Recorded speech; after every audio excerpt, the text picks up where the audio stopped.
Jadi kami mengelola emosi kami sendiri belum selesai, kami harus melihat menghadapi emosi-emosi pasien yang mungkin juga kita pengennya nolong, tapi kita tidak bisa. Ada terlalu banyak pasien yang harus ditangani.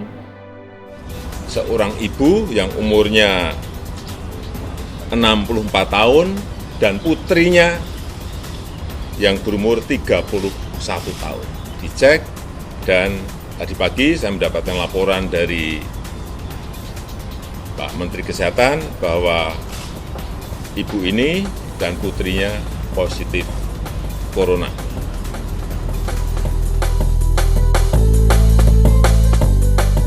Berselang 2 minggu pasca pemerintah pusat mengumumkan pasien pertama virus COVID-19, pada 15 Maret 2020, Sri Sultan Hamengkubuwono X mengumumkan pasien positif COVID-19 pertama di Yogyakarta. Ya betul, satu masih anak-anak. Ya, yang lain itu yang minta untuk diperiksa, tapi belum ada pernyataan resmi apakah dia juga positif atau tidak. Yang positif satu.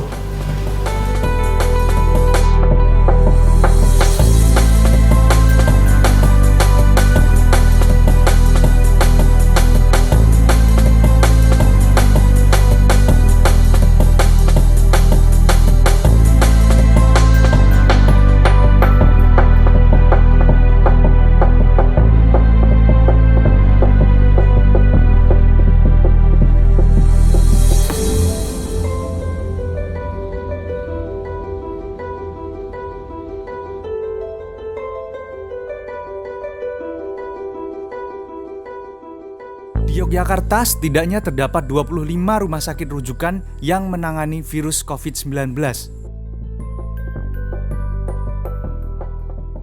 Salah satunya adalah Rumah Sakit Akademik Universitas Gadjah Mada ini. Saya Siswanto, saya dokter spesialis paru, dan di RSA saya ditunjuk sebagai ketua tim COVID-19.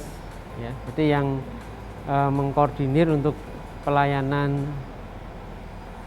pasien-pasien COVID di Rumah Sakit Akademik UGM.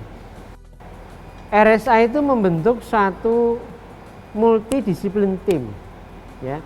Jadi yang terlibat bukan hanya dokter spesialis paru, kebetulan saya di sini dokter spesialis paru sendiri, itu, tapi juga dokter penyakit dalam, ya, dokter spesialis anak, kemudian dokter spesialis jantung, ya, dokter THT tadi, dokter THT, ya, dan perawat dan sebagainya. Jadi multidisiplin tim, karena kita nggak mungkin bisa menghadapi hanya satu orang, hanya sendiri tok, enggak, harus tim gitu loh. RSA UGM menerapkan prosedur screening yang ketat terhadap semua orang yang memasuki wilayah rumah sakit ini. Misalnya ada yang masuk dari lobi selatan, kan di screening tuh. Di screeningnya nanti ada pertanyaan, panas tidak? Batuk, pilek apa enggak? Kalau iya, centang. Kedua, faktor risiko. Ada riwayat perjalanan, baik ke negara maupun ke wilayah terjangkit, atau bahkan mungkin kontak dengan pasien yang terkonfirmasi, centang. Kalau dia masuk screening itu dicek suhunya, ya, pakai termogan, terus diarahkan ke poliklinik. Nah, nanti di poliklinik itu akan diperiksa oleh dokter, periksa di anamnesis, diwawancara ulang, diperiksa fisiknya, diperiksa laboratorium, itu darah lengkap, C reaktif protein, kemudian juga kalau perlu diperiksa rapid test antibody, ya, dan kemudian di ronsen torak itu. Nah, nanti kemudian disimpulkan oleh dokter yang meriksa ini tuh kira-kira masuk kategori apa? Kategori PDP, ODP, PP, itu atau OTG tadi itu, ya. Kalau yang PDP, ya, tergantung dia. Kalau dia ringan bisa rawat jalan, tapi tetap dilakukan swab untuk memastikan ada tidaknya virus dengan real time PCR itu. Baik yang dia rawat jalan maupun rawat inap. Kalau yang rawat inap nanti misalnya dia disertai pneumonia yang sedang berat, ya, itu dirawat inap. Tapi kalau kondisinya baik, dilakukan swab, kemudian juga di karantina mandiri di rumah. Dia adalah Risman Hadikusuma, dokter yang menangani rapid test COVID-19 di RSA UGM. Saat ini kita menggunakan dua metode. Ini adalah metode rapid test atau tes cepat. Kemudian tes cepat hanya digunakan untuk screening. Kemudian untuk gold standarnya, baku emasnya, itu kita menggunakan metode PCR, polymerase chain reaction. Satu pengerjaan sampel itu dimulai dari sentrifugasi. Sentrifugasi kita memerlukan waktu sekitar, karena ini COVID, kita memerlukan waktu sekitar setengah jam, 30 menit. Kemudian untuk tes ini sendiri 20 menit. Jadi kita memerlukan waktu hampir 1 jam untuk pemeriksaan ini. Jadi nanti kita akan melihat ada satu garis dikontrol saja, itu artinya adalah pasien negatif. Tapi kalau kita melihat ada 2 garis di bagian kontrol dan di bagian tes, maka kita nyatakan bahwa hasil tersebut positif atau reaktif. Pasien terindikasi positif COVID-19 dan yang dinyatakan sebagai PDP dirawat di gedung ini. Jadi pasien yang dirawat di Garuda 2 itu, Garuda 3 ya, itu kita bicarakan di tim itu. Kita ada grup WA untuk diskusi, ya. Grup WA diskusi untuk membahas pasien yang kita rawat, ya. Dan kita perkenalkan juga ke pasien, ya, ke ibu. Ada pasien itu kalau kita visit itu ibu itu dokternya 3. Saya, dokter Agit, dokter Erika. Nanti kami akan bergantian untuk mengunjungi. Jadi kami jadwal. Hari Senin misalnya kemarin hari Senin dokter Agit. Hari Selasa ini saya. Tapi jangan khawatir ibu. Ibu itu kami diskusikan. Jadi walaupun kami yang berganti hari itu beda yang mengunjungi, tapi keputusan ibu harus diapakan kami diskusikan.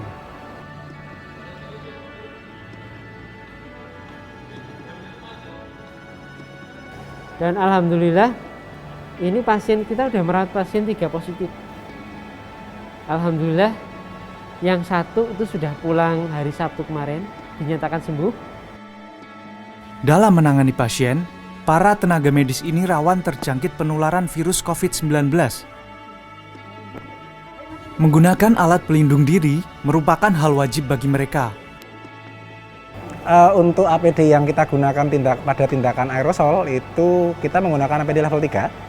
Level 3 itu terdiri dari untuk yang di kepala ya, di kepala nanti ada masker N95, kemudian ada goggles atau face shield atau goggles dan face shield. Jadi ada kacamata dan tutup kepala atau tutup kepala saja atau kacamata saja. Kemudian ada coverall jumpsuit, sering disebut orang hazmat, jadi ditutupkan sampai ke bawah. Kemudian boots, terus nanti ada shoe cover, jadi sepatunya masih ditutup lagi. Kemudian ada handscoon pun kita biasanya menggunakan lebih dari 1 lapis. Jadi lapis pertama, lapis awal itu nanti digunakan untuk melepas. Nah nanti ada handscoon lapis kedua yang kita lakukan untuk tindakan. Dan biasanya setiap kali kita ganti. Kita lepas pasang. Dan untuk perawat-perawat yang di ruangan biasanya mereka menggunakan APD level 2. Kecuali mereka mau melakukan prosedur aerosol atau prosedur yang berisiko transmisi lebih besar, baru mereka masang yang level 3. Untuk teman-teman yang di ruangan dengan APD level 2, mereka mungkin satu shiftnya dibagi 3. Jadi dalam 24 jam dibagi 3 kira-kira sekitar 8 jam lah, 7-8 jam. Nah itu otomatis lebih berat, buat teman-teman yang seperti itu lebih berat. Prinsipnya selama kita masih bekerja kita tidak boleh melepasnya, prinsipnya itu aja. Karena dengan kita melepas terutama apalagi yang berkaitan dengan saluran nafas ya, yang di sekitar muka, itu otomatis risiko transmisi akan lebih besar. Nah, di saat kita sepanjang kita berada di ruangan itu maskernya tidak boleh lepas sama sekali. Dengan penggunaan APD yang tebal begitu dengan bahan yang sebagian besar waterproof, otomatis panas ya, keringat itu akan di mana-mana dan kendala utama untuk yang berkaitan dengan tindakan atau intervensi yang mau kita lakukan saat menggunakan itu adalah daya pandang. Untuk orang-orang yang berkacamata saja itu sudah ngembun, seperti saya sekarang ini embunnya sudah keluar. Apalagi ditutup dengan goggles, masih ditutup dengan face shield, itu semua akan berlapis-lapis muncul uapnya. Sehingga nanti akan mempersulit jarak pandang kita untuk melakukan tindakan.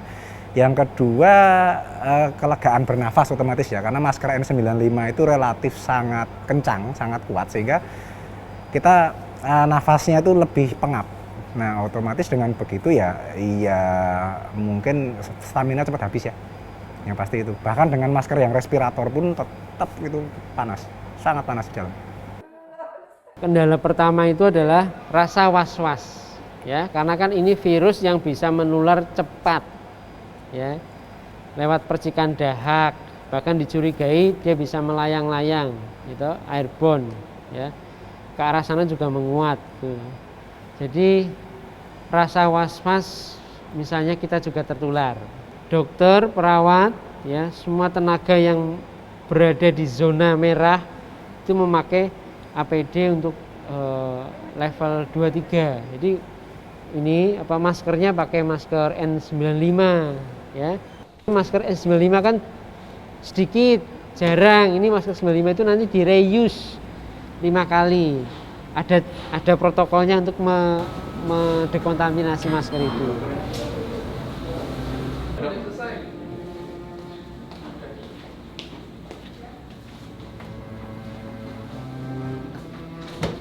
Namun, bukan hanya risiko penularan virus COVID-19 yang mereka hadapi. Risiko tertular, kemudian risiko agregasi pasien. Ada beberapa pasien yang ketika kita sampaikan bahwa mereka memiliki ke arah sana, jadi ke arah infeksi COVID, satu mereka denial ya, tidak setuju, tidak terima. Nah itu kemudian biasanya mereka meluapkan kemarahan kepada kami. Begitu juga tidak hanya pasien tapi keluarga pasien. Jadi resiko kekerasan ada, seperti yang sudah beredar di media massa ya. Resiko kekerasan ada, resiko tertular ada. Tapi kita juga menemui pasien-pasien yang mungkin kalau saya bilang penuh kesedihan. Saya selain bertugas di Gatot Kaca 3, kita ada 2 bangsal di atas, itu Gatot Kaca 2. Saya bertugas di lantai atasnya, itu ada ruangan khusus untuk bangsal COVID. Nah, pasien-pasien yang ada di sana kalau pasien dewasa tidak boleh ditunggu. Nah, bayangkan orang dalam keadaan sakit, dia tidak ada teman bicara, dia hanya diam di situ saja. Sehingga ketika bertemu dengan kami itu mereka seperti selalu bertanya hal yang sama. Saya sakit sampai kapan ya dok? Saya di sini sampai kapan ya dok? Seperti itu terus. Bayangkan kami tidak bisa memberikan jawaban yang pasti untuk hal tersebut sampai dengan pasien dinyatakan betul-betul boleh pulang. Jadi kami mengelola emosi kami sendiri belum selesai. Kami harus melihat menghadapi emosi-emosi pasien yang mungkin juga kita pengennya nolong, tapi kita tidak bisa. Ada terlalu banyak pasien yang harus ditangani. Jadi mungkin itu yang membuat kami merasa oke, just keep moving forward gitu ya. Anak saya masih kecil, jadi dia usia 7-8 tahun lah. Ketika awal-awal saya pulang, saya sudah mengkondisikan ada kamar mandi, ada baju ganti, ada alat sterilisasi di situ. Dan saya yakin tidak semua tenaga kesehatan bisa mampu membuat seperti itu. Cuman kita sudah mengupayakan ya, apa yang bisa kita upayakan kan. Ketika datang kan biasanya orang itu memeluk kita ya. Nah, kita nggak boleh, jangan peluk dulu, itu rasanya tuh awal-awal sedih banget. Tapi ya itu tadi, ternyata memang hal-hal seperti harus dibiasakan. Di rumah anak-anak juga sudah paham bahwa dia nggak boleh ketemu saya bahkan punya ruangan khusus untuk saya melepas pakaian. Saya punya saat saya datang dari luar, terus kita ada prosedur sendiri, saya harus mandi dulu dan sebagainya di rumah. Itu anak-anak relatif sekarang sudah memahami, artinya mereka juga tidak akan dekat-dekat saya sebelum itu selesai. Dan kalau dari istri ya sudah maksimal lah, artinya semua sudah diupayakan, ya dukungan moral juga sudah ada, sudah baik lah, saya rasa sudah sangat-sangat cukup. Ya cuman kan rasanya kita terbatas sama tembok yang tidak kita lihat gitu. Nah itu aja kalau yang buat saya agak sedikit menakutkan tuh malah itu sebenarnya.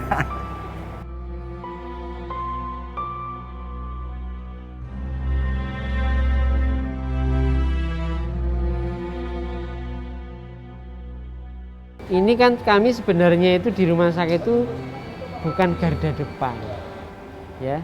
Kalau ibaratnya perang itu, ya ini kan garda depannya itu sebenarnya di populasi, di masyarakat. Ya, sehingga masyarakat itulah yang kemudian harus sadar mereka untuk di rumah dulu, membatasi aktivitas dengan orang lain, ya apa physical distancing itu, ya di rumah dulu itu. Karena apa? Orang yang gejalanya ringan ataupun normal pun kalau dia ada virusnya itu masih bisa menularkan, begitu ya. Nah nanti dengan begitu maka virusnya itu nanti akan tidak banyak menyebar. Ya.